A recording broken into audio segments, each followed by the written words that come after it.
Hi friend, welcome back to Voice for Kids for podcast number 3. Let's dive in and talk about how you can talk to your kids about separating.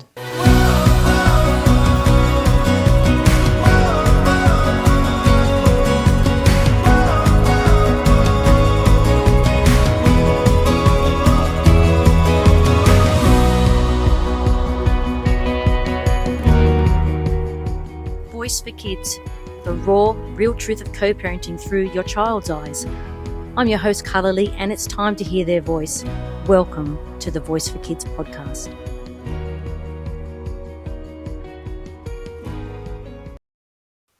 Welcome back, friend. I'm glad you came and joined me for episode 3 of our Voice for Kids podcast. And we did say today is going to be talking about the talk. So obviously we've already talked through, my testimony, what I went through in podcast 1. Podcast 2, we've talked through pre-separation. And today is the talk. It's really important that we actually have this conversation because this can make or break, honestly, your whole child's kind of memory, the path they take. This talk is so important. I just can't express how important it is. I know for me, as I've said before, for me the talk was, my parents did sit me down, they did talk to me, my grandmother was there, I've shared all that already, but it was so important that the talk was delivered the way it was delivered, even though I didn't really understand it. As I said, I probably wanted more understanding of what was really going on, but it's so important that it's done right. I've heard many stories of way the parents have handled the conversation of telling their kids they're separating. Sometimes it's in the heat of the moment. Some parent has come home and, they've gone off the roof about some situation and said, that's it, I've had enough. When the kids get home, that's it, we're sitting them down and we're telling them we're getting divorced. Just not the right way. Trust me, just not the right way. You cannot have this conversation in the heat of the moment and think that it's all going to be good, because it's actually going to be the memory that they're going to have is how you delivered that conversation. So the best way I tend to talk to parents is just, choose when you're going to do this. Like, do you really think that midweek is a good idea? Like, they've got school the next day. Could you imagine being told your parents separating, then you go to bed that night? Like, do the kids actually sleep? Let's ask ourselves that question. Probably not. I remember asking myself so many questions. I was 9 years old. Like, my parents are separating. What does that mean? What's happening now? Is everything okay tomorrow? Are they still doing this tomorrow? Because I didn't understand. It actually meant for the rest of my life, this is how it's going to be. So if you are actually having the conversation with your kids, I would recommend, if you can wait till the weekend to have that conversation, whether it's a Friday afternoon or a Saturday, they've at least got the next day to kind of have a breathing moment. Like, you can imagine, like, what is it like for you as a parent, like separated? You obviously have discussions and you go away and you might catch up with a friend, or you go and have a coffee, or you go for a walk. You get to have those exit moments. Do your kids get to have those moments, or are you just downloading on them because you just want to get it off your chest? You just want to say what you want to say. You want the kids to understand this is how it's going to be, and that's it. I wouldn't think that's the best way to deliver the information to the kids. So just think about when you're going to deliver that information, because at the end of the day, they're going to remember it. And what the environment's going to be, where you're going to deliver this information, where are you going to tell them? Like I've said in my last podcast, like, is telling them in their bedroom the best thing, or is that memory always going to stay in their bedroom? That's their peaceful place. That's their quiet place. I don't think it's probably the best place to tell your own child that you're going to separate. For me, it was in my parents' lounge room, but I don't know, if it's the best place, because I can still see the lounge room today. I can still see where the lounge was. I can see what position the lounge chairs were in. I know where the TV was. I just know that room really well. And I associate my parents' home, when I was obviously a little girl, with that moment of that lounge room. If I think of the lounge room, I think of the discussion. My mind goes there immediately. It doesn't go to some memory. Like, I've got memories in that lounge room, but they're not the forefront. They're not the forefront of my mind in a memory. So remember where you do it. Is it best you do it in an outdoor environment? Is it best at someone else's place, so they're not associating that personal place with that conversation? It's a really important thing you think about. And I think when you've had your pre-separation talk, stick to the plan. Stick to the plan. What plan did you make in your pre-separation talk of what you would say and what you wouldn't say?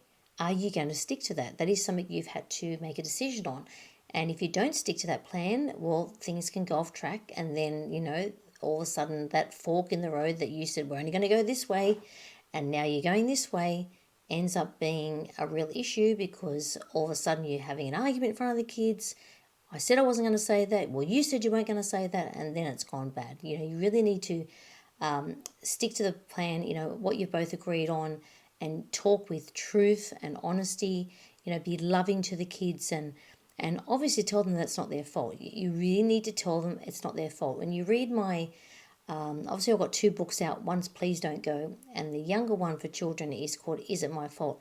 Because kids wonder if it's their fault. If you don't tell them it's not their fault, they will think it's their fault. Is it something that I did?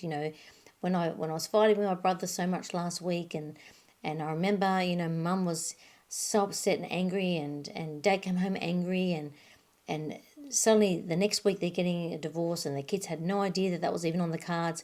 Well, they might associate their fighting the week before with the divorce. It's just what kids can do if you don't communicate. So you just need to speak with truth and honesty of what's happening, and obviously to the age of the child. So you can't talk to a, say, 5 or 7-year-old the way you talk to a 14 to 16-year-old. The 14 to 6-year-old is going to be onto it. They're going to know what, that you've been fighting for some time, or actually for my parents, they didn't even fight in front of me, so it was a shock.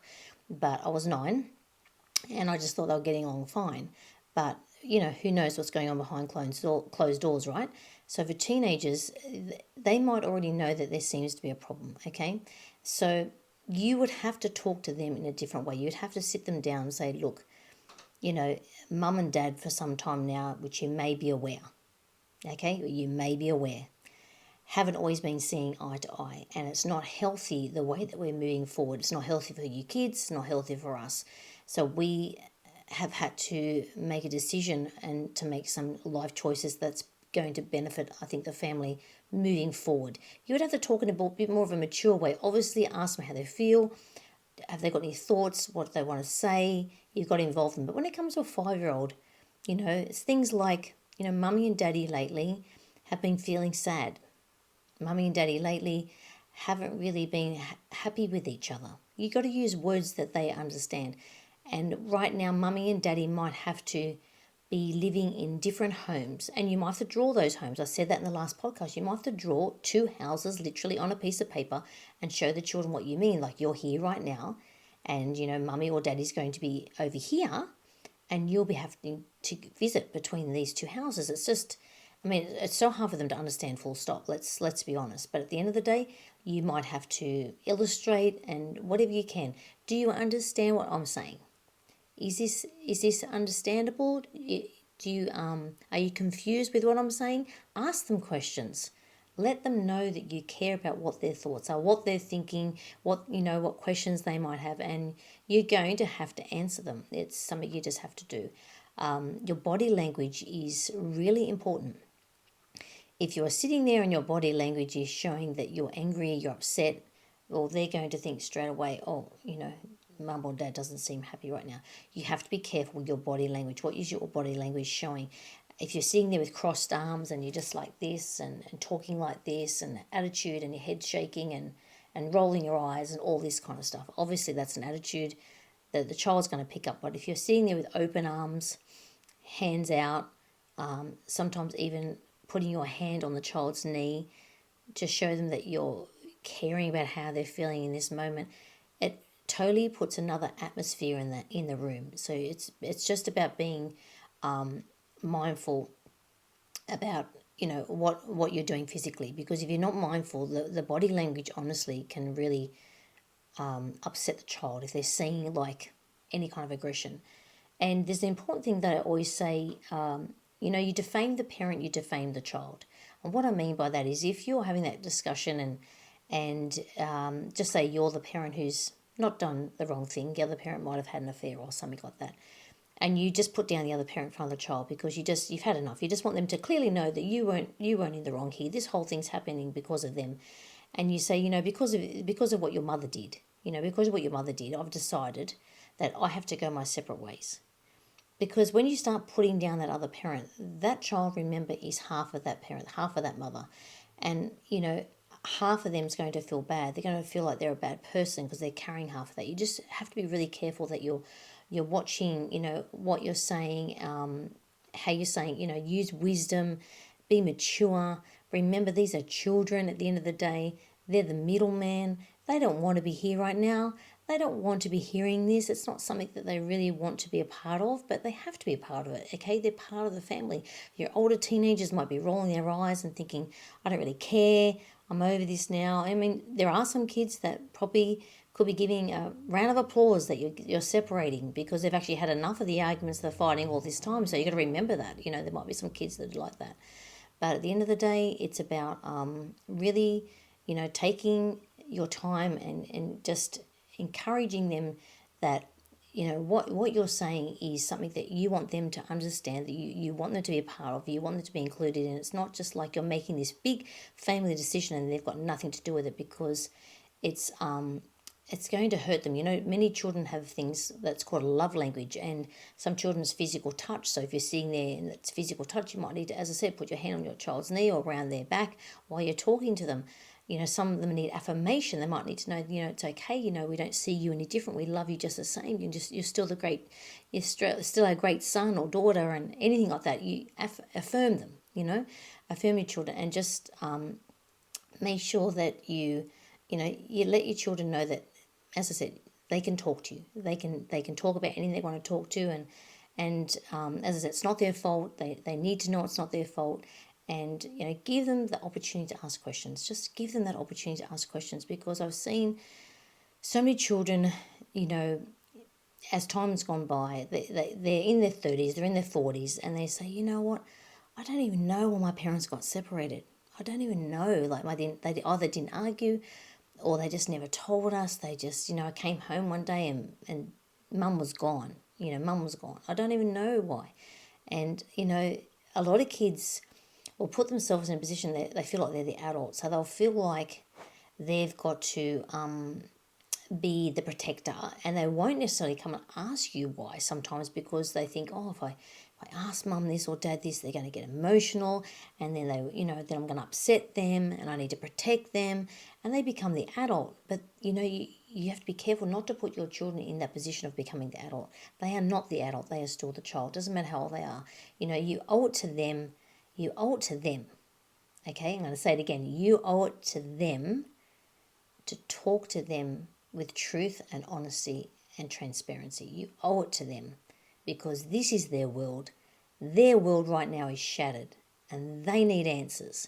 And if you don't give them answers, they'll either manifest their own answers, or in time, the feelings of not knowing the truth will bottle up inside them. This is what happened to me. Will bottle up inside of them. It will take its toll, and eventually it'll come out. And how it comes out is beyond, look, at the end of the day, you don't know how it's going to come out. They could turn to drugs. They could turn to the wrong crowd. Some teenage girls, early pregnancies. Some just running away from home. There's so many feelings, and they'll connect themselves sometimes to the wrong people, the wrong crowd, for affirmation and those love languages. And the people who speak love to them and speak truth to them is where they'll attract themselves. And some of them will attract themselves to the wrong people. Why? For attention.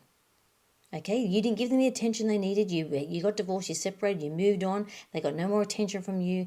They didn't know what was happening, so they had to make it up for themselves. I never know what happened to my parents. They've just moved on. And they'll just attract themselves to someone else. And this is where this cycle goes on, which I will share in another podcast for me later on, is how we fall us young girls or teenagers into these bad relationships, because we're not being shown the love that we need, say, from our father. We will seek love from anyone. So it's a very, very dangerous position to be in. So you need to give them the opportunity, to ask questions. It's really important. Like, check in every now and then. Don't bombard them on the day. Obviously, you just want to say to them, look, I know this is a lot of information for you to take in right now. And I know you probably have a lot of questions. And if you don't have any now, it's okay. But my door is always open. It's always open. rain, hail or shine, we say in Australia, rain, hail or shine. You knock on that door and you say, Mum, I need to speak to you, or Dad, I need to speak to you. I need to speak to you about some things. I need to ask you some questions. You need to have that door open. That door should never have a lock on it. I'm telling you, it should never have a lock on it, because those answers could be the one thing that helps that child be set free from the bondage that divorce can put on children. It is a bondage. It's like a chain that's wrapped around them. There's no answers to it, and there's a lock on it. And those locks, and they end up getting more and more padlocks. Those padlocks sometimes can only be opened when you open yourself up to be there for them and communicate with them. And as those locks open up, their heart opens up. It releases something in them. It releases the pain from their heart. When people talk bitterly, that usually comes from the heart, and the mouth will speak things that the heart is feeling. And when you're holding bitterness in your heart, resentment in your heart, those anger and frustrations and things like that will come out of the mouth, So it's really important that those things, in time, I'm here anytime. Call me, knock on my door, any questions, my door is always open. It's a really important thing. And the adjustment is obviously difficult for the two homes. It is very difficult for some kids. Some kids will be like, I don't want to move. I don't want to leave my home. I want to stay here. You're going to have those conversations. Your teenager might be like, you know what, I'm going to be here for this week and there for that week. Then you might have a younger child that's like, no, but I don't want to do that. It's so confusing. So later on, I do talk about the family court. I go through that topic, which is obviously a messy one, full stop. But if you can avoid the family court, and you can work this out amicably for the sake of your children, oh my goodness, trust me, it's a better road to take. It's a better path to take. It's a better decision to make. It's stepping back and being selfless, and just not being selfish, and saying to your kids at the end of the day, would you like to talk to us about the living arrangements? Let's sit down and have a conversation, because having a conversation with your kids is so important about what the living arrangements are. If you just make a decision, obviously when they're little, you have to make arrangements. It's very difficult, but when they're at an age that there could be a conversation, I do recommend you have it with them. Let them feel included. If they're obviously living in two homes, you would want to make them feel comfortable. Obviously they'd have some things at this home and some things at that home, and you'd want to make that feel comfortable. But it's really important that you work on those discussions together. There's so many discussions, obviously, as I said, the talk, how you're going to talk. You've got to go through, obviously, what you're going to say, what you're not going to say in the talk. Who's going to live where, and who's going to have what here and what there, and how you're going to break the news to this young one, how you're going to break the news to this old one. It's a lot of things to take on. It's not an easy conversation. But the talk is so important. Please just watch how you deliver it, what your tone is like, how loud you're speaking. Is it being said in love or from bitterness? Are you going to have a compassionate, open ear to hear the challenging questions that they might throw back at you, because they might throw some back at you at that moment? But it's just about taking time and not rushing it. Don't rush the moment. Really consider where you should do it, when you should do it, and how. It's really important. So thank you for joining me on this podcast. This is obviously our third podcast, and I'll be coming back to you very soon with our next podcast. And I think you'll be liking the next one. See you soon.